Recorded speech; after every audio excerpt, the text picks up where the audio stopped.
couple of years ago, I had a time like that. Everything was melting down on every front of my life, and I felt really depleted. So I showed up at a beautiful place, Maho Bay. I was part of a conference in Maho Bay, which is absolutely gorgeous on the Caribbean island of St. John. And I met a wonderful woman there called Dr. Donna, who actually became my personal coach for a year and really helped me look at my life and look at my priorities. Dr. Donna introduced me to a great concept called the well scale, as in how full is your well. Now, if you want to measure your stress levels, there's a zillion scales out there. You know what they find? Really the simplest scale, and one that's as good as any other, is just to say this: on a scale of 1 to 10, how stressed are you? And guess what? People actually know. They can tell you. So much for millions of dollars of scale development. So what Donna did is just said, how full is your well? If 10 is full and 0 is empty, it was easy for me. I said, Donna, I'm sucking mud. And, you know, it's that matter of awareness again. Awareness. Because oftentimes we are sucking mud or close to it, but we're too busy to notice.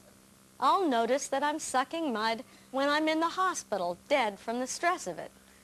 It's good to notice a little bit before. What I've noticed now, working with this for a while, is when my well gets lower than a 7. That's when I've gone over the edge of the Yerkes-Dodson curve.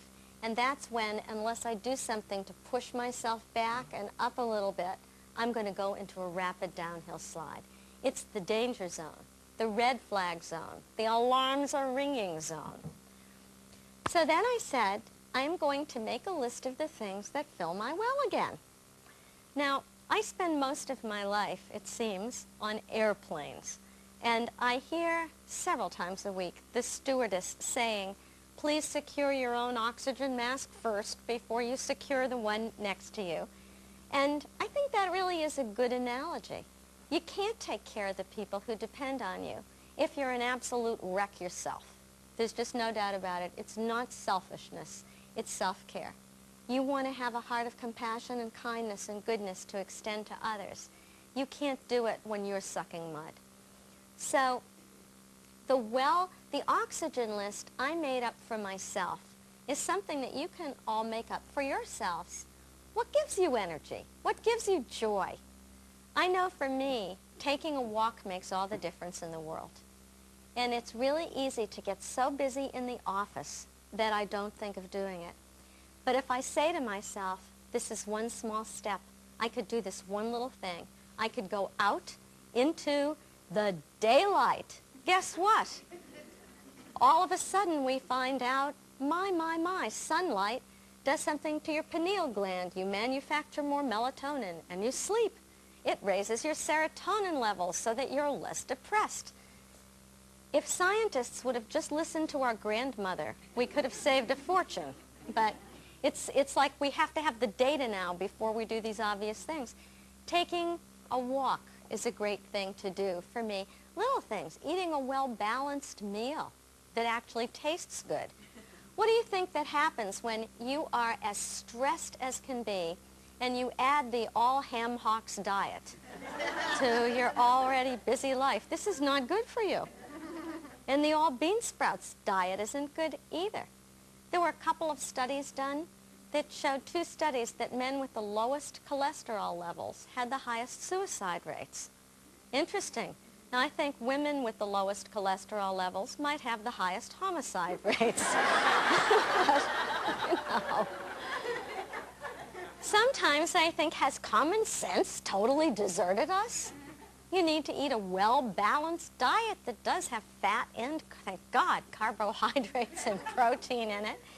And those little things about nutrition seem so obvious, but they give you oxygen. That runs your body. That's what helps keep your well full.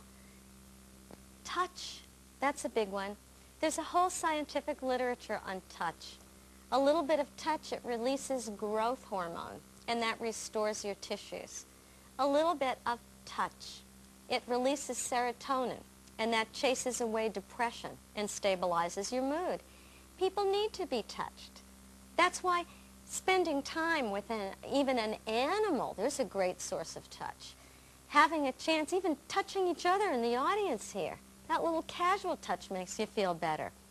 And then for me, music is one of the things at the top of the scale. If I need inspiration, I put on Mussorgsky, the march from the Great Gate of Kiev, you know, pictures in an exhibition.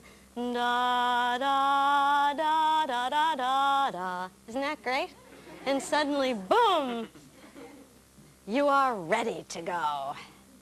Or Mozart, or Beethoven, or Scarlatti. There's such beautiful music out there. And now, of course, we have all kinds of research. Synchronizes the sides of the brain, makes you smarter, increases your spatial learning. But it fills your well.